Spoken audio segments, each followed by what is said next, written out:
BP, sugar, thyroid, obesity, hormone సమస్యలని మందులు లేకుండా నేచర్ మంత్ర ఫుడ్ తో రివర్స్ చేసుకోండి. Welcome to iDream media. So జనరల్గా డయాబెటీస్ ప్రతి ఇంట్లో ఒక డయాబెటిక్ పేషెంట్ ఉంటున్న పరిస్థితి మనం చూస్తూ ఉన్నాము.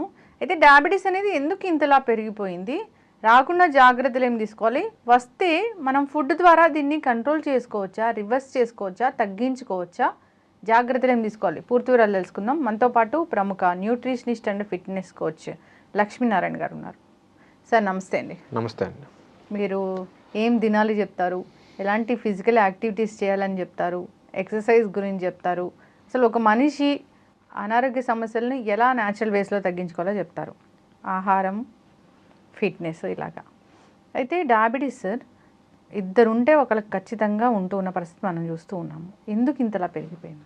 సో మనకి డయాబెటీస్ ఇంతకు ముందుతో పోల్చుకుంటే ఇప్పుడు ఎందుకు పెరిగిందంటే, ఇంతకు ముందుతో పోల్చుకుంటే మన ఆహార విధానాలు చాలా కంప్లీట్గా చేంజ్ అయిపోయినాయి. అప్పట్లో మనం ఏది తిన్నా కానీ అన్పాలిష్డ్ ఐటమ్స్ తినేవాళ్ళం మనం. కానీ ప్రజెంట్ మనం ఏం తింటున్నామంటే అన్పాలిష్డ్ ఐటమ్స్ తినేవాళ్ళు ఎవరూ లేరు. అంతా కూడా రిఫైన్డ్ కార్బోహైడ్రేట్ల మీద ఎక్కువ ఫోకస్ పెట్టారు. సో రిఫైన్డ్ కార్బోహైడ్రేట్స్ తీసుకోవటం వల్ల మన బాడీలో ఫ్యాట్ స్టోరేజ్ విపరీతంగా ఉంటుంది అనమాట.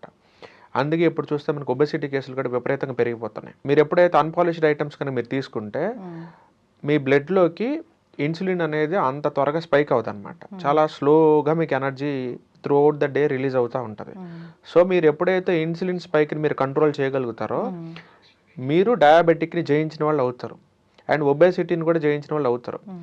సో ఫస్ట్ డయాబెటీస్ ఇప్పుడు ఎందుకు ప్రజెంట్ సొసైటీలో ఎక్కువ అవుతుందంటే అందరూ కూడా రిఫైన్డ్ కార్బోహైడ్రేట్స్ తినటం వల్ల, అదొక మెయిన్ రీజన్.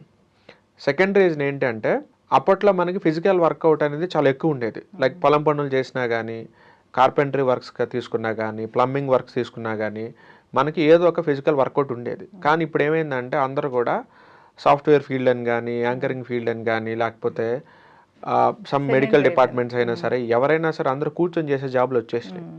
సో జిమ్కి వెళ్ళే వాళ్ళు కానీ, ఫిజికల్ వర్కౌట్ చేసే వాళ్ళు ఎవరూ లేరు. ఏదో కొంతమంది డైలీ లేబరర్స్ చేస్తున్నారు తప్ప మిగతా వాళ్ళు ఎవరు కూడా ఇల్లు ఆఫీసు మాత్రమే టైం పాస్ చేస్తున్నారు. పోనీ సాటర్డే సండే వచ్చింది అప్పుడైనా వర్కౌట్ చేస్తారంటే అప్పుడు కూడా ఫ్యామిలీని తీసుకొని ఆ 5 రోజుల స్ట్రెస్ని పోగొట్టుకోవడం కోసం ఏదో మూవీకి కానీ లేకపోతే అవుటింగ్ కానీ వెళ్తారు తప్ప ఇక్కడ వర్కౌట్ చేసే వాళ్ళు ఎవరూ లేరు. సో ఎప్పుడైతే మనకి వర్కౌట్ అనేది తగ్గిపోయిందో అప్పుడు మన బాడీ అంతా కూడా డయాబెటీస్ రావడానికి రెడీగా సిద్ధంగా ఉంటుంది అనమాట. మీరు ఎప్పుడైనా చూడండి, ఫారెన్ కంట్రీస్లో కనీసం అక్కడ లేబర్ పర్సన్కి కూడా ప్రోటీన్ అంటే ఏంటి, హెల్తీ ఫ్యాట్ అంటే ఏంటి, ఫైబర్ అంటే ఏంటి, కార్బోహైడ్రేట్ ఏంటి మినిమం ఐడియా ఉంటుంది. కానీ మనం ఇక్కడ పెద్ద పెద్ద కాలేజెస్లో ఉన్న ప్రొఫెసర్లకు కూడా హెల్తీ ఫ్యాట్ గురించి, ఫైబర్ గురించి, ప్రోటీన్ గురించి, కార్బోహైడ్రేట్స్ గురించి మినిమం ఐడియా కూడా లేదు. అండ్ ఇంకా అన్ఫార్చునేట్గా కొంతమంది డాక్టర్లు కూడా ఈ మధ్య డయాబెటీస్ ఉంటుంది. ఈ మధ్య కొంతమంది గైనకాలజిస్టులకు కూడా పీసీఓడి, థైరాయిడ్ ప్రాబ్లమ్స్ ఉంటున్నాయి. వాళ్ళకు కూడా ఆ ప్రాబ్లమ్స్ ఎలా తగ్గించుకోవాలో తెలియక న్యూట్రిషనిస్టులు అడుగుతున్నారు. అంటే న్యూట్రిషనిస్టులకి ప్రాబ్లం వస్తే, మెడికల్ ప్రాబ్లం వస్తే డాక్టర్లు ఆదుకుంటున్నారు. డాక్టర్లకి పీసీఓడీలు, థైరాయిడ్లు, డయాబెటీస్లు వస్తే మాత్రం న్యూట్రిషనిస్టులు ఆదుకుంటున్నారు. ఇది పరస్పరం మ్యూచువల్ ఎక్స్చేంజ్ లాగా జరుగుతుంది అనమాట. ఈవెన్ నా దగ్గర కూడా చాలా మంది డాక్టర్లు మెసేజ్లు పెట్టారు, నాకు యాక్నీ ఇష్యూ ఉంది ఎలా తగ్గించుకోవాలని, డయాబెటీస్ ఉంది ఎలా పోగొట్టుకోవాలని, పీసీఓడి ఉంది ఎలా పోగొట్టుకోవాలని. వాళ్ళని అందరినీ రివర్స్ ఒకటే క్వశ్చన్ అడిగా, మరి మీ దగ్గరికి మిమ్మల్ని నమ్మి చాలా మంది పేషెంట్లు వస్తారు కదా, మరి వాళ్ళకి మీరు ఎలా మభ్య పెడుతున్నారు? మీకే తెలియనప్పుడు మీరు ఎలా మభ్య పెడుతున్నారంటే మాకు ఫుడ్ గురించి అంత ఐడియా లేదు, మెడిసిన్ గురించి ఐడియా ఉందని చెప్తున్నారు. సో డాక్టర్లు అయినా సరే వాళ్ళకి త్రూ అవుట్ ద డే వాళ్ళకి చాలా కేసెస్ ఓపీలు చూడాలి, కొంతమంది సర్జరీలు చేయాలి, వాళ్ళకి కూడా వర్కౌట్ చేయడానికి ఖాళీ ఉండదు. ఎవరైతే వర్కౌట్ చేయరో వాళ్ళు ఖచ్చితంగా వాళ్ళకి డయాబెటీస్ వచ్చి తీరుతుంది. అదేదో మనకి జీన్స్లో ఉంటేనే డయాబెటిక్ వస్తుంది అనుకోవడం చాలా తప్పు. ఇప్పుడు ఫస్ట్ ఎవరికో ఒక పర్సన్కి ఫస్ట్ డయాబెటీస్ స్టార్ట్ అయితే మీ ఫ్యామిలీలో వాళ్ళందరికీ వారసత్వంగా వచ్చింది అనుకోవచ్చు. కానీ ఆ ఫస్ట్ వచ్చిన పర్సన్కి మరి జీన్స్లో రాలేదు కదా, తనంతట తను చేసిన మిస్టేక్ వల్ల తనకి డయాబెటీస్ వచ్చింది. తర్వాత తన నెక్స్ట్ జనరేషన్ అందరికి పాస్ అవుట్ చేసాడు. మరి ఆ ఫస్ట్ వచ్చిన పర్సన్కి తన మిస్టేక్ అది. సో ఇక్కడ జీన్ వల్ల డయాబెటిక్ రాదు. డయాబెటిక్ సంబంధించిన జీన్స్ మీ బాడీలోకి వస్తాయేమో, కానీ అవి యాక్టివేట్ అవ్వాలా, డియాక్టివేట్ అవ్వాలా, ఆ బటన్ అనేది ఆన్లో ఉండాలి, ఆఫ్లో ఉండాలనేది మన లైఫ్ స్టైల్ డిసైడ్ చేస్తుంది. ఈవెన్ ఒక డయాబెటీసే కాదు, మీకు పేరెంట్స్ నుంచి వచ్చిన క్యాన్సర్ అయినా సరే, ఆర్థరైటిస్ అయినా సరే, సోరియాసిస్, ఎగ్జిమా లాంటి స్కిన్ డిసీజెస్ అయినా సరే మీకు పేరెంట్స్ నుంచి మీకు జీన్స్ వస్తాయి, కానీ అవి ఆఫ్లో ఉంటాయి. వాటిని యాక్టివేట్ చేసేది ఎవరు అంటే మనం మాత్రమే. ఇప్పుడు ఇంట్లో ఉన్న 2-3 పిల్లలకి ఒకరికే డయాబెటీస్ వచ్చింది అనుకుందాం, మరి మిగతా 2 పిల్లలకి ఎందుకు డయాబెటీస్ రాలేదు అంటే పేరెంట్స్ నుంచి వచ్చిన జీన్స్ ఆ ముగ్గురులో ఒకటే ఉన్నాయి కదా. కానీ ఎందుకు వాళ్ళకి వచ్చినాయి వీళ్ళకి ఎందుకు రాలేదు అంటే ఏదైనా లైఫ్ స్టైల్ సరిగ్గా లేదు, వాళ్ళ లైఫ్ స్టైల్ సరిగ్గా ఉంది, అందుకే వాళ్ళకి ఆ బటన్స్ ఆన్ అవ్వలేదన్నమాట. అండ్ మనకి పాతకాలంలో 50-60 సంవత్సరాలకి డయాబెటీస్ ఎందుకు వచ్చేదంటే 50-60 ఏళ్ళ దాకా అందరూ కూడా యాక్టివ్గా పొలం పనులు చేసుకునేవాళ్ళు. దాని తర్వాత పొలాన్ని కౌలుకి ఇచ్చేసి వాళ్ళు రిటైర్ అయిపోయి ఇంట్లో కూర్చునేవాళ్ళు. సో వీళ్ళకి ఎప్పుడైతే ఫిజికల్ యాక్టివిటీ అనేది తగ్గిపోతుందో వాళ్ళ బాడీలో కూడా ఇక డయాబెటీస్ వచ్చే ఛాన్సెస్ పుష్కలంగా ఉంటుంది. సో ఎవరైతే వర్కౌట్ చేయకుండా ఇంట్లో టైంపాస్ చేస్తారో, ఆఫీసులో టైంపాస్ చేస్తారో వాళ్ళకి డయాబెటీస్ వచ్చి తీరుతుంది అంతే. ఫిజికల్ యాక్టివిటీ, శారీరక శ్రమ ఖచ్చితంగా ఉండాలి. అండ్ మీరు ఫిజికల్ యాక్టివిటీ చేస్తున్నారు అనుకోండి, మీరు రోజులో కొన్ని చీట్ మీల్స్ తిన్నా కానీ మీకు డయాబెటీస్ రాదు. అంటే మీరు 1-2 స్పూన్లు షుగర్ తిన్నా, 1-2 సార్లు మీరు ఏదైనా రిఫైన్డ్ కార్బోహైడ్రేట్ లైక్ పిజ్జాలు, బర్గర్ లాంటివి తిన్నా కానీ మీ వర్కౌట్ మీకు శ్రీరామ రక్షలాగా మీకు కాపాడుతూ ఉంటుంది, మీ బాడీకి డయాబెటీస్ రాదు. అదే మీరు వర్కౌట్ కనుక చేయకుండా ఉంటే మీరు కనీసం ఒక్క చీట్ మీల్ తిన్నా కానీ మీకు డయాబెటీస్ వస్తుంది. సో అందుకని మీరు రోజు మొత్తం మీద మీకు నచ్చింది మీరు తినాలి అని మీరు అనుకుంటే మీరు ఆ రోజు వర్కౌట్ చేయండి. వర్కౌట్ చేసిన రోజు మీరు కొంచెం డైట్లో కాకుండా కొంచెం వేరే ఫుడ్ ఐటమ్స్ తిన్నా కానీ మీ బాడీ దాన్ని టాలరేట్ చేస్తుంది, ఎందుకంటే మీ మెటబాలిజం అంత హై స్పీడ్లో ఉంటుంది కాబట్టి. అండ్ మీకు మజిల్ ఉంటుంది కాబట్టి మీరు తీసుకున్న జంక్ ఫుడ్లో వచ్చిన క్యాలరీస్ అన్నీ కూడా మజిల్ బిల్డ్ చేసుకోవటం కోసం, బాడీ అనేది మజిల్ బిల్డ్ చేసుకోవడం కోసం వాడుకుంటూ ఉంటుంది. సో అది మీకు ఎక్కడ ఫ్యాట్ లాగా స్టోర్ అవ్వదు.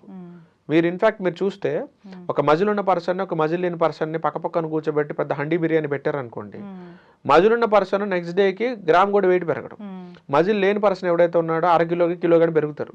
ఎందుకు పెరుగుతారంటే ఇతని బాడీలో మొత్తం కూడా తిన్న ఫుడ్ అంతా కూడా మజిల్ యూటిలైజ్ చేసుకుంది, అతని బాడీలో ఫుడ్ అంతా కూడా అతనికి మజిల్ ఎక్కువ లేదు కాబట్టి ఆ ఫుడ్ అంతా కూడా ఫ్యాట్ రూపంలో స్టోర్ అయిపోయింది. సో అందుకని మీరు ఎప్పుడైనా చూడండి, డయాబెటిక్ ఒక పర్సన్కి వచ్చింది అంటే అతని బాడీలో మజిల్ ఉండదు.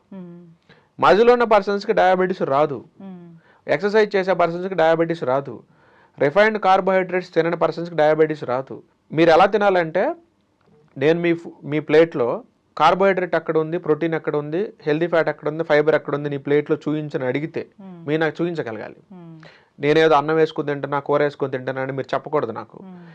నేను చెప్పిన ఈ 4 items carbohydrates, healthy fat, protein, fibre, ఈ 4 మీ ఫుడ్లో ఉన్నాయా లేదా అని మీరు చూసుకోండి. అది మార్నింగ్ ఫుడ్లో ఉండాలి, మధ్యాహ్నం ఫుడ్లో ఉండాలి, ఈవినింగ్ ఫుడ్లో ఉండాలి. ఆ 4 ఐటమ్స్ లేకుండా మీరు అసలు మీల్ తినడానికి వీలు లేదు. అవసరమైతే వదిలేసి మంచినీళ్ళు దాకా ఊరుకోండి. ఆ 4 ఖచ్చితంగా మీరు ఉండి తీరాల్సిందే. సో మీరు హెల్దీ ఫ్యాట్ ఐటమ్స్ ఏంటనేది ఒక లిస్ట్ అవుట్ పెట్టుకోండి, ప్రోటీన్ ఐటమ్స్ ఏదైతే ఉన్నాయో లిస్ట్ పెట్టుకోండి, ఫైబర్ ఐటమ్స్ ఏవైతే ఉన్నాయో లిస్ట్ పెట్టుకోండి, కార్బోహైడ్రేట్స్ ఏమైనా లిస్ట్ పెట్టుకోండి. అందులో ఒక ఐటమ్, ఇందులో ఒక ఐటమ్, ఇందులో ఒక ఐటమ్, అందులో ఒక ఐటమ్ తీసేసుకొని మీరు ఫుడ్ ప్రిపేర్ చేసుకోవాలి. అలా చేస్తే మీకు జీవితంలో డయాబెటీస్ రాదు. మార్నింగ్ మీరు ఇడ్లీ తీసుకున్నారు, అందులో చట్నీ వేసుకుని తిన్నారు, మీకు కార్బోహైడ్రేట్స్ వచ్చింది, మరి అందులో ప్రోటీన్ మిస్ అయిందా, హెల్దీ ఫ్యాట్ మిస్ అయిపోయిందా, ఫైబర్ మిస్ అయిపోయిందా? నేను 4 చెప్తే మీరు ఒకటే తిని మిగతా 3 మీరు మిస్ చేశారంటే మీకు డయాబెటీస్ వస్తుంది. మరి మీరు మధ్యాహ్నం పూట అన్నం తింటారు, కొంచెం కూర తింటారు, అంటే కార్బోహైడ్రేట్స్ మాత్రమే తింటున్నారు, ప్రోటీన్ మిస్ అయింది, హెల్దీ ఫ్యాట్ మిస్ అయింది, ఫైబర్ మిస్ అయింది. మేబీ మ్యాక్సిమం మీరు కూర యాడ్ చేస్తున్నారు అనుకోండి, మీకు ఫైబర్ వచ్చే ఛాన్స్ ఉంది, but still protein, healthy fat miss అయిపోయినట్టే కదా. పోని నెయ్యి వేసుకున్నారు అనుకోండి, హెల్దీ ఫ్యాట్ కూడా కవర్ చేసుకున్నారు, మళ్ళీ ప్రోటీన్ మిస్ అయిపోయింది కదా. నైట్ తీసుకోండి, ఏదో ఒక ఆలుగడ్డ కర్రీనో ఏదో ఒకటి పెట్టుకొని మీరు 2 పుల్కాలు తింటారు. సో ఇక్కడ మీరు కార్బోహైడ్రేట్లు తింటున్నారు. పోనీ హోల్ వీట్ పుల్కాలు తిన్నారు అనుకోండి, కార్బోహైడ్రేట్తో పాటు ఫైబర్ కూడా వచ్చింది అనుకుందాం మీకు, మరి స్టిల్ మీకు ప్రోటీన్ మిస్ అయింది, హెల్దీ ఫ్యాట్ మిస్ అయింది. పోనీ అక్కడ మీరు 2 గుడ్లు పెట్టుకున్నారు అనుకోండి, ప్రోటీన్ కవర్ చేశారు, మరి హెల్దీ ఫ్యాట్ అక్కడికి పోయింది. సో ఇలాగా మీరు 4 ఐటమ్స్ మీ ఫుడ్లో లేకుండా మీరు తిన్నారా, మీకు డయాబెటీస్ వచ్చినట్టే. సార్, డయాబెటీస్ వచ్చింది అంటే దాన్ని ఎట్లా రివర్స్ చేస్తారు? డైట్తో తగ్గించుకోవచ్చు, రివర్స్ చేయొచ్చు అని చెప్తూ ఉంటారు కదా. అసలు ఏం తింటే తగ్గుతుంది, ఏం తింటే రివర్స్ అవుతుంది? యాక్చువల్గా మనకి ఇక్కడ డయాబెటీస్లో టైప్ 1, టైప్ 2 డయాబెటీస్ 2 ఉంటాయండి. సో మనకు వచ్చిన డయాబెటీస్ ఏదైనా మనకు తెలిస్తే దానికి తగ్గించడం కూడా అంతే ఈజీ ఉంటుంది మనకి. యూజువల్గా మనకు వచ్చే 90% కేసెస్ అన్నీ కూడా టైప్ 2 డయాబెటీస్ నుంచి వస్తాయి. యూజువల్గా టైప్ 1 డయాబెటీస్ అప్పట్లో మనం ఎక్కువ కూడా చిన్నపిల్లలు చూసేవాళ్ళం. 4 సంవత్సరాలు దాటిపోయిన పిల్లల నుంచి టైప్ 1 డయాబెటీస్ స్టార్ట్ అయ్యేది. టైప్ 2 డయాబెటీస్ అనేది మన లైఫ్ స్టైల్ సరిగ్గా లేకుండా మన తప్పుల ద్వారా మనం తెచ్చుకున్న ఆ మిస్టేక్స్ వల్ల మనకి టైప్ 2 డయాబెటీస్ వస్తుంది. టైప్ 1 అనేది మన మిస్టేక్స్ వల్ల రాదండి. మనకి కొన్ని ఆటో ఇమ్యూన్ ఇష్యూస్ ఉండటం వల్ల, అలాంటి డిజార్డర్స్ వల్ల, పేరెంట్స్ నుంచి వచ్చిన జీన్స్ వల్ల కానీ, మన బాడీలో జరిగిన వైరస్ అటాక్ వల్ల కానీ మనకి ఆటో ఇమ్యూన్ ఇష్యూస్ వస్తూ ఉంటాయి. సో దానివల్ల మనకి టైప్ 1 వస్తుంది. సో దాంట్లో మన మిస్టేక్ ఉండదు అక్కడ. టైప్ 2 అనేది ప్యూర్లీ మనం చేసే మిస్టేక్ వల్ల వస్తుంది. అందుకే మోస్ట్ ఆఫ్ ది కేసెస్ అన్నీ కూడా మనం బయట టైప్ 2 డయాబెటీస్లో ఉంటుంటాయి. టైప్ 2 డయాబెటీస్ కేసులో ఏం జరుగుతుంటుందంటే, మన ప్యాంక్రియాస్ అనేది సరిపోయినంత ఇన్సులిన్ని ప్రొడ్యూస్ చేస్తూ ఉంటుంది. కానీ ఆ ఇన్సులిన్ తీసుకోవడానికి మన సెల్స్ రెడీగా ఉండవు. మీకు ఎగ్జాంపుల్ చెప్పాలంటే, ఇప్పుడు మీరు ఫర్ ఎగ్జాంపుల్ తిరుపతికో ఎక్కడికో వెళ్ళారనుకోండి, లోపల గేట్ లోపల కొంతమంది ఉంటారు, గేట్ బయట కొంతమంది ఉంటారు. గేట్ దగ్గర ఒక వాచ్మెన్ కాపలా ఉంటాడు గేట్ వేసి. లోపల ఉన్న జనం క్లియర్ అవ్వకముందే వాచ్మెన్ అనే పర్సన్ గేట్ ఓపెన్ చేయడు. ఎందుకు? ఆల్రెడీ లోపల ఫుల్ అయిపోయారు. వాళ్ళు లోపల ఉన్న వాళ్ళు దర్శనం చేసుకుని బయటికి వెళ్ళిపోతే అప్పుడు ఇంకో 10 మందిని, ఇంకొక 5గురినో గేట్ ఓపెన్ చేసి లోపలికి ఎలవ్ చేస్తూ ఉంటారు. లోపల ఉన్న జనం అంతా ఫుల్ ఉన్నారనుకోండి, మీరు గేట్ బయట నుంచి ఎంత మొత్తుకున్నా మీకు గేట్ అయితే ఓపెన్ చేయరు కదా. సేమ్ అట్లానే మీ సెల్స్ నిండా ఆల్రెడీ ఫ్యాట్ కానీ గ్లూకోజ్ కానీ నిండిపోయి ఉందనుకోండి, మీరు ఇప్పుడు ఎంత కార్బోహైడ్రేట్స్ ఫుడ్ రూపంలో తీసుకున్నా కానీ అది మళ్ళీ మీ సెల్ లోపలికి వెళ్ళడానికి ఆ గేట్ డోర్లు ఓపెన్ కావు. లోపల ఉన్న ఫ్యాట్ కానీ లోపల ఉన్న ఈ గ్లూకోజ్ ఏదైతే ఎక్స్ట్రా ఉందో అది ఆల్రెడీ క్లియర్ అయిపోతే అప్పుడు మళ్ళీ కొంచెం గేట్ ఓపెన్ చేసి కొంత గ్లూకోజ్ లోపలికి తెచ్చేసుకుంటుంది మళ్ళీ. ఇక్కడ మనకి ఏం జరుగుతుందంటే, ఈ టైప్ 2 డయాబెటీస్ కేసు అంటే ఇదే. ఇన్సులిన్ సరిగ్గా ఉంది, కానీ ఆ ఇన్సులిన్ని మన బాడీలో ఉన్న కార్బోహైడ్రేట్స్ని సెల్ లోపలికి తీసుకెళ్లేది ఒకే ఒక కీ ఏంటంటే ఇన్సులిన్ అనమాట. సో ఈ ఇన్సులిన్ అనేది కార్బోహైడ్రేట్స్ని తీసుకొని సెల్ లోపలికి వెళ్ళడానికి ట్రై చేస్తుంటే అక్కడ ఉన్న వాచ్మెన్ అనేది ఆపుతున్నారు. ఎందుకు ఆపుతున్నారంటే, లోపల ఆల్రెడీ సరిపడా ఉంది, నువ్వు ఇంకా ఎక్కడ మనిషిని పట్టుకొని వస్తున్నావు. ఇన్సులిన్ అంటే నథింగ్ బట్ ఒక రిఫరెన్స్ ఆఫీసర్ అనుకోండి. ఇప్పుడు మనం ఒక బిల్డింగ్లో ఉన్నాం, మనం పైకి రావాలనుకున్నప్పుడు, ఇప్పుడు మీరు నన్ను గెస్ట్ కింద ఇక్కడ పిలిచారు, నేను పైకి రావాలనుకున్నప్పుడు ఏం చేస్తారు? మీరు కిందకు వచ్చి నా పర్సనే లోపలికి ఎలా చేయండి అని అంటారు. అప్పుడు వాచ్మెన్ లోపలికి వెళ్తారు. ఇప్పుడు నేను గెస్ట్ అంటే నేను గ్లూకోజ్ అనుకోండి, మీరు నన్ను రిఫర్ చేశారు కాబట్టి మీరు ఇక్కడ ఇన్సులిన్ అవుతారు, అక్కడ ఉన్న వాచ్మెన్ అవుతారు. సో మీరు ఆ గేట్ లోపలికి వెళ్ళాలి అంటే ఇన్సులిన్ అనే పర్సన్ గ్లూకోజ్ అనే పర్సన్ తీసుకుని లోపలికి వెళ్తున్నప్పుడు వాచ్మెన్ ఆపేస్తున్నారు. ఎందుకు ఆపేస్తున్నారు అంటే, లోపల ఆల్రెడీ సరిపడా లోపల ఆల్రెడీ సరిపడా గ్లూకోజ్ రెడీగా ఉంది, ఇదే అతను వాడట్లేదు, చాలా రోజుల నుంచి పెండింగ్ పెట్టాడు, మీరు ఇంకా కొత్త పర్సన్ తీసుకుని వస్తున్నారు ఏంటి లోపలికి, నేను ఒప్పుకోను అని చెప్పేసి అక్కడ బ్లాక్ చేసి పారేసింది. ఈ కేసుని మనం టైప్ 2 డయాబెటీస్ అంటాం.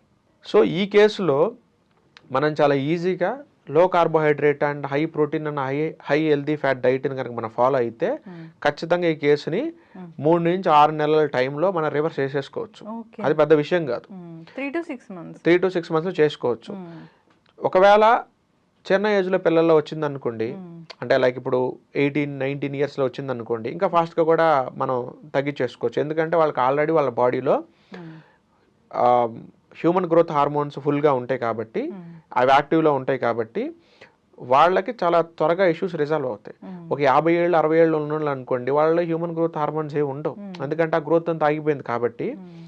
సో అలాంటి వాళ్ళకి కొంచెం టైం పడుతుంది, ఇంకొక 4-5 నెలలు టైం ఎక్కువ పడుతుంది. బట్ అందరికీ పాసిబులే. Within 1 year down the లైన్లో మన ఇష్యూస్ అని క్లియర్ చేయొచ్చు టైప్ 2 డయాబెటీస్లో అయితే. టైప్ 1 డయాబెటీస్లో ఏం జరుగుతుందంటే, మన ప్రమేయం లేకుండా మన ప్యాంక్రియాస్లో ఉన్న బీటా సెల్స్ని మన ఓన్ ఇమ్యూనిటీని డ్యామేజ్ చేస్తూ ఉంటుంది. అది ఎలా డ్యామేజ్ చేస్తుందంటే, ఇప్పుడు ఫర్ ఎగ్జాంపుల్ ఒక దొంగోడు పట్టుకోవడానికి పోలీసులు పరిగెడతా ఉన్నాడు అనుకోండి, ఆ దొంగోడు వైట్ షర్ట్ వేసుకున్నాడు, అతను కనపడకూడదని ఏం చేస్తాడంటే, ఆల్రెడీ వైట్ షర్ట్ వేసుకున్న ఒక మాల్లోకి వెళ్ళి ఎవరైతే వైట్ షర్ట్లు వేసుకొని ఉన్నారో వెళ్ళి వాళ్ళ పక్కన నిలబడ్డాడు అనుకోండి, మీరు అతను కనిపెట్టలేరు. మీరు మిస్టేక్ అయిపోయి వేరే వైట్ షర్ట్ ఉన్న పర్సన్ మీరు అరెస్ట్ చేసే ఛాన్స్ ఉంది కదా, చేస్తారు. మీరు పోలీస్ స్టేషన్కి తీసుకొచ్చిన తర్వాత, బాబు మీరు ఏ దొంగ కోసం వెతుకుతున్నారో నాకు తెలీదు, నేను ఆల్రెడీ అదే టైంకి వైట్ షర్ట్ వేసుకుని అక్కడ ఉన్నాను, మీరు అతను అనుకుని నన్ను పట్టుకుని తీసుకొచ్చానని అంటారు. సో ఇలాంటి కేసెస్లో మనకు టైప్ 1 డయాబెటీస్ అంటాం. అంటే మన లోపలికి కొన్ని వైరస్లు వెళ్తాయి, ఆ వైరస్లు వెళ్ళి ఫస్ట్ దేన్ని అటాక్ చేస్తాయి అంటే మన ప్యాంక్రియాస్ దగ్గరికి వెళ్ళి బీటా సెల్స్ని అటాక్ చేస్తాయి. ఎందుకు ప్యాంక్రియాస్లోని బీటా సెల్స్ని అటాక్ చేస్తాయి అంటే అక్కడ మిలిటరీ ఫోర్స్ అనేది చాలా తక్కువ ఉంటుంది. అక్కడికి మన మిలిటరీ ఫోర్స్ రావడానికి టైం పడుతుంది. ఈ గ్యాప్లో అది ఏదైనా చేసుకుంటుంది. ఎందుకంటే ప్యాంక్రియాస్కి ఓన్గా ఫైటింగ్ చేసే కెపాసిటీ లేదు, అది చాలా వీక్గా కనపడిద్ది. దొంగోళ్ళు ఎప్పుడైనా లోపలికి వచ్చినప్పుడు వీక్ స్పాట్నే ముందు పాయింట్అవుట్ చేస్తారు కాబట్టి ముందు ప్యాంక్రియాస్ చాలా వీక్గా ఉంటుంది, ఫస్ట్ దాన్నే పాయింట్అవుట్ చేస్తుంది అది. అండ్ రెండోది అది ఏం చేస్తుంది అంటే మాలిక్యులర్ మిమిక్రీ చేస్తుంది. అంటే ఏంటి అంటే ప్యాంక్రియాస్లో ఉన్న బీటా సెల్స్కి పైన ఒక ప్రోటీన్ లేయర్ ఉంటుంది. ఈ వైరస్కి పైన ఉన్న ప్రోటీన్ లేయరు, ఈ ప్యాంక్రియాస్లోని బీటా సెల్స్ పైన ఉన్న ప్రోటీన్ లేయరు రెండు ఆల్మోస్ట్ సిమిలర్గానే ఉంటాయి. అంటే రెండు వైట్ సెట్లు. అప్పుడు మీరు కన్ఫ్యూజ్ అవుతుంది, అంటే మీ ఇమ్యూన్ సిస్టమ్ కన్ఫ్యూజ్ అవుతుంది. ఏంటి అంటే ఈ ప్రోటీన్ లేయరు ఆ ప్రోటీన్ లేయరు రెండు సిమిలర్గా ఉండటం వల్ల ఇది కూడా వైరసే అనుకొని వైరస్తో పాటు మీ బీటా సెల్స్ని కూడా చంపేస్తుంది. మీరు ఎన్నిసార్లు బీటా సెల్స్ తయారయ్యే ఫుడ్ మీరు తింటున్నా అది వాటిని వైరసే అనుకొని దాన్ని చంపేసుకుంటే పనిలోనే ఉంటుంది. సో మీకు ఎప్పటికీ బీటా సెల్స్ మీ బాడీలో ఉండవు ఇంకా. సో ఈ కేసుని మీరు టైప్ 1 డయాబెటీస్ అంటారు. అందుకే ఇలాంటి కేసెస్లో కొంచెం టైం ఎక్కువ పడుతుంది అండ్ రివర్స్ కూడా అవుతుంది, బట్ టైం ఎక్కువ పడుతుంది. అండ్ మీ ఇమ్యూన్ సిస్టమ్కి మీరు క్లియర్గా చెప్పాలి, అది కూడా మీరు డైట్ ద్వారానే పాసిబుల్ అవుతుంది. అంటే ఎక్కడ వినలేదు అసలు టైప్ 1 తగ్గుతుంది అనేది, ఆ డైట్లలోనే వింటాము. కాకపోతే ఈ టైప్ 1లో కూడా ఇంకొక కేసు ఉంటుందండి, సబ్ కేసు ఉంటుంది. దాన్ని టైప్ 1 డయాబెటీస్లోనే మనకి కీటో ఎసిడోసిస్ అని ఒక కేసు ఉంటుంది. అంటే ఏంటంటే ఇప్పుడు మనం బాడీలో మనం ఎప్పుడు కూడా గ్లూకోజ్ డైట్ ఫాలో అవుతున్నాం అనుకోండి, మనకి యూరిన్ టెస్ట్ చేస్తే గ్లూకోజ్ రావాలి, కీటోన్స్ రావు, ఎందుకంటే మనం కీటో డైట్ చేయట్లేదు కాబట్టి. కానీ ఈ కీటో ఎసిడోసిస్ అనే కేసులో ఏం జరుగుద్దంటే వాళ్ళు గ్లూకోజ్ డైట్ ఫాలో అవుతున్నా కానీ వాళ్ళకి యూరిన్ టెస్ట్ చేస్తే ఆ యూరిన్లో కీటోన్స్ కనపడితే గ్లూకోజ్ కూడా కనపడుతుంది. పోనీ ఒకవేళ పొరపాటున వాళ్ళు కీటో డైట్ చేశారనుకోండి, వాళ్ళ యూరిన్లో ఓన్లీ కీటోన్స్ మాత్రం కనపడాలి, కానీ కీటోన్స్ కనపడితే గ్లూకోజ్ కూడా కనపడుతుంది. సో ఈ కేసులో ఏమవుద్దంటే బాడీకి ఆ సిగ్నల్స్ వేరేలాగా మిస్ఇంటర్ప్రెట్ చేసుకుంటాయి అన్నమాట. అంటే మీరు ఏ డైట్ ఫాలో అయినా సరే మీ యూరిన్లో కీటోన్స్ గ్లూకోజ్ రెండు కనపడతా ఉంటాయి. సో ఈ బాడీకి వాటిని ఎలా రిసీవ్ చేసుకోవాలనేది చాలా కన్ఫ్యూజన్గా ఉంటుంది అన్నమాట. ఈ యొక్క కేసుని సపరేట్గా డీల్ చేయాలి. ఈ కేసు మిగతా కేసులతో కొంచెం సపరేట్గా డీల్ చేసి కొంచెం టైం ఎక్కువ తీసుకుంటారు, బట్ ఇవి కూడా తగ్గుతుంది అనమాట. బట్ ఈ కీటో ఎసిడోసిస్ కేసు అయినా సరే మీరు కీటో డైట్ కనుక చేసుకుంటే 100 యూనిట్లు ఇన్సులిన్ తీసుకునే వాళ్ళు కాస్త 3 యూనిట్లు 4 యూనిట్లకు పడిపోతుంది. ఇలాగ కొన్ని రోజులు చేసుకున్న తర్వాత ఆ 3 యూనిట్లు 4 యూనిట్లు కూడా మీరు తీసేసే స్టేజ్కి వెళ్ళిపోతారు. బట్ ఇమీడియట్గా కాదు, కొంచెం టైం పడుతుంది దీనికి. టైప్ 2 డయాబెటీస్ కొంచెం ఫాస్ట్గా తగ్గుతుంది, దాంతో పోల్చుకుంటే టైప్ 1 కొంచెం స్లోగా తగ్గుతుంది. దాంతో పోల్చుకుంటే కూడా ఈ టైప్ 1లో ఈ కీటో ఎసిడోసిస్ కేసెస్ ఇంకొంచెం స్లోగా తగ్గుతాయి, బట్ అన్నీ కూడా పాసిబుల్ అవుతాయి. ఇప్పుడు టైప్ 2 డయాబెటిక్ వాళ్ళు మీ దగ్గరికి రివర్స్ చేసుకోవాలని వచ్చినప్పుడు ఇప్పుడు డైట్ అంటే డైట్ అంటే అందరూ నోరు కట్టేసుకోవాలా ఇదే ఫీల్ అవుతూ ఉంటారు. మోస్ట్లీ డయాబెటీస్ వాళ్ళకి ఇంకా క్రేవింగ్స్ ఎక్కువ ఉంటాయి కాబట్టి అసలు ఏం తిననివ్వరేమోననే ఫీలింగ్ కూడా ఉంటుంది. ఇంకొకటి వీళ్ళ దగ్గర వింటాం ఏంటంటే కొంచెంగా తినండి అనేది వీళ్ళకి చెప్తూ ఉంటారు. వాస్తవంగా మీ దగ్గరకు వస్తే డైట్ అనేది ఎలా ఉంటుంది, నిజంగానే వీళ్ళు కొంచెం మీల్ తీసుకోవడం వల్ల డయాబెటీస్ని రివర్స్ చేసుకోవచ్చా? అంటే యాక్చువల్గా ఇక్కడ కొంచెం తినాలా లేకపోతే 1-2 సార్లు తినాలనేది ఆ పర్సన్ యొక్క వెయిట్ని బట్టి ఉంటుంది. ఇప్పుడు డయాబెటిక్ వచ్చిన పర్సన్ ఎవరైతే ఉన్నారో అతను ఆల్రెడీ హెవీ వెయిట్ ఉన్నాడు అనుకోండి, అతనికి 6 సార్లు 7 సార్లు తినమని చెప్పం మేము. ఓన్లీ ఏంటి అంటే నువ్వు ఆల్రెడీ లావు ఉన్నావు, నీకు ఆల్రెడీ డయాబెటిక్ ఉంది, సో నువ్వు 5-6 సార్లు తినటం కన్నా 1 లేదా 2 సార్లు మీల్స్ అనేది ప్రిఫర్ చేస్తాం. So at the same time 1-2 సార్లు పెట్టడం వల్ల ఏమవుతుందంటే అతను వెయిట్ లాస్ అవుతూ ఉంటాడు, ఐడియల్ వెయిట్కి వచ్చేస్తాడు. అట్ ద సేమ్ టైం అతనికి మేము పెట్టే డైట్లో కార్బోహైడ్రేట్ అనేది ఉండదు కాబట్టి ఆబ్వియస్గా సెల్ లోపల ఉన్న ఎక్స్ట్రా గ్లూకోజ్ అంతా కూడా ఖర్చు అయిపోయి ఆ డోర్ అనేది ఓపెన్ అవుతుంది. సో దట్ అతనికి ఇన్సులిన్ అనేది గ్లూకోజ్ ప్రాపర్గా లోపలికి వెళ్ళి డిస్పోజ్ అవుతుంది అనమాట. సో వాళ్ళకి 3 to 6 months టైంలో ఒక మంచి రిజల్ట్స్ కనపడతాయి. అతను వెయిట్ లాస్ అవ్వాలి, at the same time diabetic కూడా కంట్రోల్ అవ్వాలి. ఇది ఓన్లీ పాసిబుల్ ఎలా అవుతుందంటే కార్బోహైడ్రేట్స్ని తగ్గించేసి ప్రోటీన్ అండ్ హెల్దీ ఫ్యాట్ క్వాంటిటీని పెంచుకుంటూ వెళ్ళిపోవాలి. ఈ ఫార్ములా ద్వారా అచీవ్ చేయొచ్చు మనం. అదే పర్సన్ కనుక ఆల్రెడీ అండర్ వెయిట్లో ఉన్నాడు అనుకోండి, అతని బరువు పెంచాలి. సో అలాంటప్పుడు అతనికి 1-2 మీల్స్ తినమని చెప్పకూడదు, అతనికి 5 to 6 మీల్స్ ప్రిఫర్ చేస్తాం. బట్ అన్ని మీల్స్లో కూడా ప్రోటీన్ అండ్ హెల్తీ ఫ్యాట్తోనే గేమ్ ఆడాలి. ఇక్కడ కార్బోహైడ్రేట్స్ అనేది ఆల్మోస్ట్ నెగ్లిజిబుల్ తీసేస్తాం. ఒకవేళ ఉన్నా కానీ త్రూఅవుట్ ద డేలో ఓన్లీ ఒక 10 grams లేదా 15 grams చాలా లో క్వాంటిటీలో పెట్టాలన్నమాట. ప్రోటీన్ అంటే చికెన్, ప్రోటీన్ అంటే మనకి ఎగ్స్ తీసుకోవచ్చు, చికెన్ తీసుకోవచ్చు, ఫిష్ తీసుకోవచ్చు, మటన్ తీసుకోవచ్చు, పన్నీర్ తీసుకోవచ్చు, టోఫు తీసుకోవచ్చు, ఇలా అనమాట. కార్బోహైడ్రేట్ లేని ఐటమ్స్ మనం ప్రిఫర్ చేసి తీసుకోవాలి. మీకు హెల్తీ ఫ్యాట్ అనుకోండి, మీకు అవకాడో తీసుకోవచ్చు, డ్రై నట్స్ తీసుకోవచ్చు, డ్రై ఫ్రూట్స్ తీసుకోవచ్చు, నెయ్యి తీసుకోవచ్చు, వెన్నపూస లాంటివి తీసుకోవచ్చు, కోకోనట్ ఆయిల్ లాంటివి తీసుకోవచ్చు. ఇలాంటి హెల్తీ ఫ్యాట్ ఐటమ్స్ అని మీరు తీసుకోవాలి. రైస్ మాత్రం రైస్ అంటే అది కార్బోహైడ్రేట్ కింద వస్తుంది కాబట్టి తినడానికి వీల్లేదు. ఈవెన్ చపాతీలు కార్బోహైడ్రేట్, ఇడ్లీ కార్బోహైడ్రేట్, దోశలు కార్బోహైడ్రేట్, పునుగులు, బజ్జీలు, బోండాలు ఇవన్నీ కూడా కార్బోహైడ్రేట్స్. కార్బోహైడ్రేట్స్ ఏది మీరు తీసుకోవడానికి వీల్లేదు. అవన్నీ స్టాప్ చేయాలి. టెంపరీగా ఒక 6 months పాటు స్టాప్ చేయాల్సిందే. దాని తర్వాత కావాలనుకుంటే మీకు డయాబెటిక్ నార్మల్ అయిపోయిన తర్వాత మళ్ళీ మెల్లమెల్లగా మీ లైఫ్ స్టైల్లోకి రైస్ తినొచ్చు, చపాతీలు మీరు అన్ని తినొచ్చు, స్వీట్లతో సహానే తినొచ్చు. కానీ ఒక 6 నెలలు మీరు ఓపిక పట్టాల్సిందే. మీరు అన్నట్లు మొదట్లో చెప్పినట్లు ఫైబర్ ఉన్న అంటే పొట్టు ఉన్న రైస్ తీసుకోవచ్చా, బ్రౌన్ రైస్ అలాంటివైనా తీసుకోవచ్చా? బట్ డయాబెటిక్లో ఉన్న వాళ్ళు అయితే మాత్రం అవి కూడా తీసుకోవడానికి వీల్లేదు. ఎందుకంటే స్టిల్ అది కార్బోహైడ్రేట్. మీరు అంటే వైట్ రైస్ బదులు మీరు జొన్నలు, రాగులు, సజ్జలు ఇలాంటి ఫైబర్ ఉన్న ఐటమ్స్ మీరు తీసుకోవచ్చు. కానీ అవి కూడా కార్బోహైడ్రేట్ కాబట్టి మీరు తీసుకోవడానికి వీల్లేదు. మిల్లెట్స్ కూడా కార్బోహైడ్రేటే కదా, అది కూడా గ్రెయిన్ ఐటమే కదా. మీరు వీటే తీసుకుని చపాతీ పిండి అది కూడా కార్బోహైడ్రేటే వస్తుంది మీకు. మరి అంటే రైస్ అనేది ఉండదు, ఇంకా మీ డైట్ అనేది సపరేట్గా ఉంటుంది. సపరేట్ అసలు రైస్ అనేది ఉండదు అనమాట. ఎప్పుడైతే మీరు కార్బోహైడ్రేట్స్ ఆపేసి ప్రోటీన్ అండ్ హెల్దీ ఫ్యాట్ మీద మీరు గేమ్ ఆడతారో అప్పుడే మీకు డయాబెటిక్ అనేది ఆల్మోస్ట్ మీరు రివర్సల్ చేసుకునే ఛాన్స్ ఉంటుంది. అండ్ వీళ్ళకి 4 లీటర్లు 5 లీటర్ల నీళ్ళు తాగమని అడ్వైజ్ చేస్తాం. ఎందుకంటే డయాబెటిక్ కేసెస్లో పేషెంట్లందరినీ కూడా స్టడీ చేస్తే ఎలా ఉంటారంటే వాళ్ళు ఆల్మోస్ట్ 1 లీటర్, 1.5 నీళ్ళు మాత్రమే తాగుతారు. ఎవరు కూడా నేను 4 లీటర్ నీళ్లు తాగుతానండి అయినా నాకు డయాబెటీస్ వచ్చిందని ఎంతవరకు చెప్పిన వాళ్ళు ఎవరూ లేరు. నేను రోజు ఎక్సర్సైజ్ చేస్తానండి కానీ డయాబెటీస్ వచ్చిందని చెప్పిన వాళ్ళు ఒక్కళ్ళు లేరు. నేను రోజు సజ్జలో, రాగులు, అరికెలు, ఓదులు, అండుకూర లాంటివి తింటానండి, ప్రోటీన్ ఐటమ్ బాగా తింటానండి, నట్స్ కూడా రోజు బాగా తింటానండి అయినా నాకు డయాబెటీస్ వచ్చిందని చెప్పిన వాళ్ళు మార్కెట్లో ఎంతవరకు లేరు. డయాబెటీస్ ఒక పర్సన్కి రావాలంటే అతను నీళ్లు తక్కువ తాగాలి, అతను స్లీప్ సైకిల్ అనేది చాలా ఘోరంగా ఉండాలి, ప్లస్ తిన్న ప్రతిసారి కూడా అతనికి ఫుల్లీ కార్బోహైడ్రేట్ ఉన్న ఐటమ్స్ మాత్రం అతను తినాలి.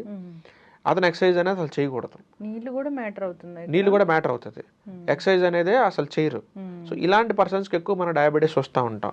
ఎక్సర్సైజ్ చేయరు అంటే మనము హోమ్ మేకర్స్, అమ్మ ఇలాంటి వాళ్ళని చూస్తాం అనుకోండి, జనరల్గా వాళ్ళు ఇంట్లో పనులు చేస్తారుగా, దాని ఫిజికల్ యాక్టివిటీ అనమా? అసలు ఇంట్లో చేసిన పనులు ఏదైతే ఉన్నాయో, హౌస్ హోర్స్ ఏదైతే ఉన్నాయో వాటిని అసలు వర్కౌట్ కింద కౌంట్ చేయకూడదు. అవి వర్కౌట్ కాదండి. వర్కౌట్ అంటే ఏంటంటే ఒక మజిల్ పార్ట్ని రిపిటేటివ్గా ఒక 10 times కానీ 15 times కానీ 20 times కానీ మీరు రిపిటేషన్ తోటి పంపప్ చేయాలి. మీరు లైక్ ఇప్పుడు మీరు గుంజీలు తీశారనుకోండి, కూర్చొని లేవటం చేస్తారు. 20 సార్లు వేసినప్పుడు మీకు తొడల దగ్గర కానీ మోకాళ్ళ దగ్గర కానీ సర్టెన్ ఒక లోడ్ పడుతుంది. అప్పుడు మీకు అక్కడ ఉన్న మజిల్ అనేది ఒక బర్నింగ్ సెన్సేషన్ వచ్చింది, దాని వర్కౌట్ అనాలి. మనం అక్కడ రిపిటేషన్ అనేది లేదు. ఇప్పుడు అంట్లు కడుగుతాం, అందులో రిపిటేషన్ ఏం లేదు. గరటి తిప్పుతాం, అందులో రిపిటేషన్ అనేది లేదు. మీకు వర్కౌట్ అంటే ఏం జరగాలి, ఎంటైర్ బాడీ జరగాలి. మీరు అంట్లు తోమినప్పుడు మీకు ఓన్లీ 4 hands మాత్రం కదులుతాయి, గరటి తిప్పినప్పుడు 4 hands కదులుతాయి. మరి కాళ్ళ సంగతి ఏంటి, పొట్ట సంగతి ఏంటి, వెనక వీపు సంగతి ఏంటి? సో ఇవన్నీ బాడీ పార్ట్లు కదలవు కదండి. ఒక పర్టికులర్గా రిస్ట్ ఒకటే తిప్పేసి నాకు వర్కౌట్ అయిందని మనం చెప్పకూడదు. అండ్ మనం వాషింగ్ మిషన్లో బట్టలు వేసుకుంటాం, దానికి ఫిజికల్ వర్కౌట్ లేదు. ఏ ఐటమ్ అయినా ఫ్రిడ్జ్ నుంచి తీసుకొని తింటాం, దానికి ఉండదు. మనం ఇంట్లో గ్రైండర్లు వాడుకుంటాం, దానికి ఫిజికల్ వర్కౌట్ ఏం లేదు. మనకు వర్కౌట్ ఎక్కడ ఉంటుందిరా అంటే ఎప్పుడో వీక్లీ ఒకసారి ఇల్లు ఊడ్చుకుంటా ఉంటాం. ఆ ఒక్క ఊడ్చినప్పుడు కూడా ఏంటి, మనం చాలా పెద్ద చీపుర్లో వాడుకుంటాం కాబట్టి అది కూడా రిస్ట్ ఒకటే కదులుతుంది మనకి. సో ఇది వర్కౌట్ కింద మనం కౌంట్ చేయడానికి లేదు. సో ఇప్పుడు ఎవరైనా ఇంట్లో ఉండి ఈ డయాబెటీస్ని తగ్గించుకోవాలనుకున్నారు అంటే అందరికీ ఒకటే డైట్ ఉండదా? వాళ్ళ మెటబాలిజం బట్టి డైట్ అనేది చెప్తారా? వాళ్ళ మెటబాలిజం అంటే అండి, ఇప్పుడు కొంతమందికి వాళ్ళ జీన్స్లో నాన్ వెజ్ అనేది వాళ్ళ ఫాదర్స్ ఫోర్ ఫాదర్స్ ఎవరైతే ఉన్నారో వాళ్ళు ఎక్కువ నాన్ వెజ్ తినేవాళ్ళు అనుకోండి, మీరు ఇప్పుడు నాన్ వెజ్ ఈజీగా తినగలుగుతారు. ఇప్పుడు ఫర్ ఎగ్జాంపుల్ బ్రాహ్మిన్స్ అనుకోండి, వాళ్ళకి డయాబెటిక్ వచ్చింది. ఇప్పుడు వాళ్ళని సడన్గా హై ప్రోటీన్ ఫుడ్ తినాలండి, మీరు కార్బోహైడ్రేట్ తినకూడదు, మొత్తం అంతా నాన్ వెజ్ తినండి అని చెప్పాలనుకోండి, వాళ్ళు తినలేరు. ఒకవేళ వాళ్ళు ఫోర్స్ఫుల్గా తినడానికి ఒప్పుకున్నా వాళ్ళ బాడీ యాక్సెప్ట్ చేయదు. ఎందుకంటే వాళ్ళ జీన్స్లో ఎక్కడ లేదు అది. నాన్ వెజ్ని ఎలాగ డైజెస్ట్ చేయాలని ఆ ఎంజైమ్స్ వాళ్ళ బాడీలో రెడీగా లేవు. సో అలాంటప్పుడు కాంప్లికేట్ అవుతుంది. సో అలాంటప్పుడు ఏం చేయాలంటే వాళ్ళకి ఫస్ట్ కంప్లీట్ డయాబెటిక్ రివర్సల్ కాకుండా డయాబెటిక్ మేనేజ్మెంట్ ప్లాన్లో పెట్టాలి. అంటే ఏంటి అంటే ఫుల్ హార్డ్ కోర్ కీటో డైట్లు కాకుండా కార్బోహైడ్రేట్ లిమిటెడ్గా ఇచ్చుకుంటూనే వాళ్ళకి మెల్లమెల్లగా కొంత ఎగ్స్ కానీ కొంత ప్రోటీన్ పౌడర్స్ కానీ కొంచెం కొంచెం నాన్ వెజ్ కానీ ఇలా అలవాటు చేసుకుంటూ వెళ్ళాలి. ఒక ఓవర్ ద పీరియడ్ 6 months కానీ 1 year కానీ వాళ్ళు అలవాటు చేసుకున్న తర్వాత వాళ్ళ బాడీ నాన్ వెజ్కి అలవాటు పడిపోయి ఉంటుంది. నాన్ వెజ్ తినమంటే అంటే వాళ్ళకి ఇప్పుడు చాలామంది డైట్ చెప్పినప్పుడు మాకు పన్నీర్ వద్దండి, మేము తినలేము, మేము విలేజ్లో ఉంటాము, ఎక్కడో మా విలేజ్లో విజేతాలు మోర్లు మాకు కనిపించవు, సో మేము పన్నీర్ రోజు మేము కొనుక్కోలేమండి అంటారు. పోనీ టోఫు తినండి అని అడిగితే టోఫు వాసన వస్తుంది మాకు వద్దంటారు. పోనీ చికెన్ తినండి అంటే మేము నాన్ వెజ్ తినమంటారు. ఎగ్స్ తినండి అంటే మా ఇంట్లో ఎగ్ కూడా నాట్ అలౌడ్ అంటారు. సో మన ప్రోటీన్ పౌడర్ వాడండి అంటే అబ్బో అది 4,000 ఉంటుంది డబ్బా మేము వాడమంటారు. సో నువ్వుకున్న ఆప్షన్స్ అన్నీ లిమిటెడ్గా, అంటే మనం ఏదైతే డయాబెటిక్ని తగ్గించే ఐటమ్స్ మనం ఫుడ్ లిస్ట్ చెప్పినప్పుడు అవి తీసుకోవడానికి మనం రెడీగా లేనప్పుడు కూడా మనకి ఇష్యూ కూడా తగ్గదు ఇంకా. సో ఖచ్చితంగా అవి మీరు తీసుకొని తీరాల్సిందే. లేదు నాకు డయాబెటిక్ కంప్లీట్గా రివర్సల్ అక్కర్లేదు, నాకు వాల్యూస్ కొంచెం తగ్గి జస్ట్ మేనేజ్ చేసుకుంటూ వెళ్ళిపోతే చాలు అనుకుంటే ఉన్న వెజిటేరియన్లోనే కొన్ని ప్రోటీన్ సోర్సెస్ కొన్ని హెల్తీ ఫ్యాట్ సోర్సెస్ వాళ్ళకి చెప్తాం. అంటే వాళ్ళు అఫోర్డ్ చేయగలిగేలాగా రాజ్మా కానీ చెన్నా కానీ సోయా చంక్స్ కానీ మష్రూమ్స్ కానీ ఇలాంటి ఐటమ్స్ చెప్తాం. బట్ దీని ద్వారా రివర్సల్ అవుతుందా అంటే మేనేజ్మెంట్ అవుతుంది, కంప్లీట్ రివర్సల్ కాదు. అయితే జనరల్గా షుగర్ అనేది ఒక క్రేవింగ్, ఎవరికైనా కొంచెమన్నా తీపి ఉన్న ఫుడ్స్ తినాలని అనిపిస్తుంది. డయాబెటీస్ వాళ్ళు అస్సలే జీరో షుగర్ తీసుకోవాలా? జీరో షుగర్ తీసుకోవాలి. ఎందుకంటే వాళ్ళ సెల్స్ నిండా ఆల్రెడీ సరిపడా గ్లూకోజ్ ఫుల్ ఉంది, అది వాళ్ళు ఆల్రెడీ ఖర్చు పెట్టలేకపోతున్నారు. నువ్వు కొంత ఇచ్చినా అది ఎక్స్ట్రానే అవుతుందండి. ఇప్పుడు ఆల్రెడీ మనకి ఒక కాలు మీద చిన్న పుండు పడింది అనుకోండి, మీరు పెద్దగా వెళ్ళాల్సిన అవసరం లేదు, జస్ట్ వెళ్ళి ఆ పుండు మీద మీరు వేలు పెట్టినా చాలు మంట పుట్టి గట్టిగా కేకలేస్తాడు. డయాబెటిక్ వచ్చిందంటే నథింగ్ బట్ పుండు ఉన్న కాలు లాంటిది, మీరు చిన్నగా టచ్ చేసినా అంతే. అందుకే మీరు చిన్న ముక్క స్వీట్ తిన్నా సరే మీ బాడీలో షుగర్ లెవెల్స్ ఫ్లక్చువేట్ అవుతూనే ఉంటాయి, మీరు ఏది తినడానికి లేదు. షుగర్ ఉన్న వాళ్ళు ఇంట్లో ఉండి ఫిజికల్ ఎక్సర్సైజ్ చేసుకోండి ఇలాంటివి, అంటే వాకింగ్ ఇలాంటివి అంటే 1-2 ఏం చెప్తారు? మనకి ఇంట్లో ఏదైనా సరే గుంజలు తీసుకోవచ్చు, మీరు పుషప్స్ తీసుకోవచ్చు, లేకపోతే మీకు ఇంట్లో సన్సెట్ లాంటిది ఉంటే మీరు పులప్స్ తీసుకోవచ్చు, లేకపోతే మీరు ఏదన్నా సూర్య నమస్కారం లాంటివి అని ఉంటే అవి కూడా చేసుకోవచ్చు, వాకింగ్ చేసుకోవాలంటే చేసుకోవచ్చు, మీరు రన్నింగ్ చేసుకోవాలంటే మీరు చేసుకోవచ్చు. సో ఏదైనా సరే మీరు పొట్టకు సంబంధించిన క్రంచెస్ కొన్ని ఉంటాయి అవి మీరు చేసుకోవచ్చు. ఏదైనా సరే ఎంటైర్ బాడీ మీరు ఫోర్ హెడ్ దగ్గర నుంచి కాలు దాకా మొత్తం అన్ని బాడీ పార్ట్స్ మీకు కదలాల్సిందే. మీకు కుదిరితే వెయిట్ లిఫ్టింగ్ చేస్తే ఇంకా త్వరగా మీకు మజిల్ బిల్డ్ అయిపోయి డయాబెటిక్ రివర్సల్ అయ్యే ఛాన్సెస్ చాలా ఫాస్ట్గా ఉంటుంది. సో జిమ్ యాక్సెస్ ఉన్న వాళ్ళు మాత్రం అర్జెంటుగా జిమ్కి వెళ్ళిపోయి వెయిట్ లిఫ్టింగ్ చేయండి. ఆ కార్డియోల మీద వాటి మీద టైం వేస్ట్లు చేయొద్దు, మా అయితే ఒక 15 నిమిషాలు చేసేసుకుని వెయిట్ లిఫ్టింగ్ మీద ఫోకస్ పెట్టండి. ఈవెన్ యోగా చేసేవాళ్ళు అయినా సరే మీరు ఫస్ట్ వెయిట్ లిఫ్టింగ్ చేసి తర్వాత యోగా చేసుకోండి. మీరు స్విమ్మింగ్ చేసేవాళ్ళైనా సరే వెయిట్ లిఫ్టింగ్ చేసిన తర్వాత చేసుకోండి. ఏరోబిక్స్ చేసినా, జూంబా చేసినా, వాకింగ్ చేసినా, రన్నింగ్ చేసినా సరే మీరు వెయిట్ లిఫ్టింగ్ చేసి తిరాల్సిందే. దాని తర్వాత ఖాళీ ఉంటే మీరు చేసుకోవాల్సింది చేసుకోండి. మీరు ప్రాణాయామం చేసినా సరే మీరు వెయిట్ లిఫ్టింగ్ చేయాల్సిందే. అలా చేస్తేనే మీకు ఫాస్ట్గా డయాబెటిక్ అనేది కంట్రోల్ అవ్వడం జరుగుతుంది. మనకి చక్కటి ఇన్ఫర్మేషన్ అండి, చాలా చక్కగా చెప్పారు. ఇప్పటి వరకు షుగర్ రాలేదు, ఇంకా రాకూడదు అంటే ఒక 4 జాగ్రత్తలు. ఇప్పుడు దాకా అసలు రాలేదు అనుకుంటే ఫస్ట్ మనం ఏం చేయాలంటే ఇన్సులిన్ స్పైక్ అయ్యే ఫుడ్లు మనం ఏది తినకూడదండి. ఇప్పుడు ఫర్ ఎగ్జాంపుల్ మీకు సింపుల్ ఎగ్జాంపుల్ చెప్పాలంటే మీరు ఏ ఫుడ్ అయినా సరే మీరు తినేటప్పుడు నేను చెప్పిన ఇందాక 4 ఐటమ్స్ అంటే protein, carbohydrate, fibre, healthy fat, ఈ 4 మీరు తినబోయే ప్లేట్లో ఉన్నాయి లేదా మీరు చెక్ చేసుకోండి. ఆ 4 ఉన్నాయా మీరు హ్యాపీగా తినేసేయండి. ఆ 4 లేవా తీసుకొచ్చుకొని పెట్టుకోండి, అంతే. అదొకటే థంబ్ రూల్. ఇంకా మీరు 2 సార్లు తింటారా, మీరు 3 సార్లు తింటారా, ఒకసారి తింటారా అనేది మీ వెయిట్ని బట్టి, ఆ రోజు మీకున్న వర్క్ షెడ్యూల్ని బట్టి మీరు డిసైడ్ చేసుకోండి. మీరు ఏ వర్క్ చేయకుండా హ్యాపీగా ఇంట్లో కూర్చొని నెట్ఫ్లిక్స్లో సండే రోజు చిల్ అవుతున్నారు అనుకోండి, ఒక మీల్ తీసుకోండి. మీరు కొంచెం బయటికి వెళ్ళి కొంచెం క్రికెట్ ఆడుకునే పని ఉంది, షటిల్ ఆడుకునే పని కూడా ఉందంటే 2 మీల్స్ తీసుకోండి.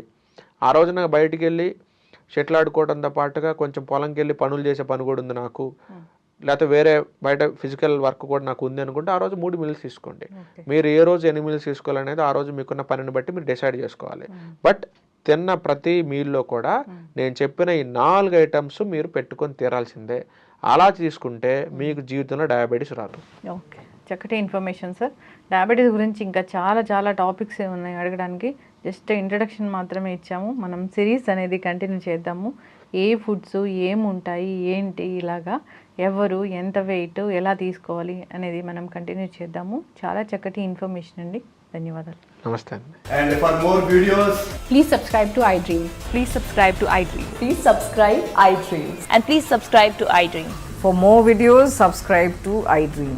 please like, share and subscribe to the channel. Congratulations, iDream. Subscribe to iDream. Subscribe to iDream. So subscribe to iDream Media. iDream ki iDream team andarki huge congratulations. Please subscribe iDream Media. Please subscribe to iDream. Subscribe iDream. Please subscribe to iDream. iDream అంటే నా కళల channel subscribe చేసుకున్న నోరు తిరుగుతలేదు, మీరైతే గంట గుర్తు కొట్టండి. For more such videos, please subscribe to iDream.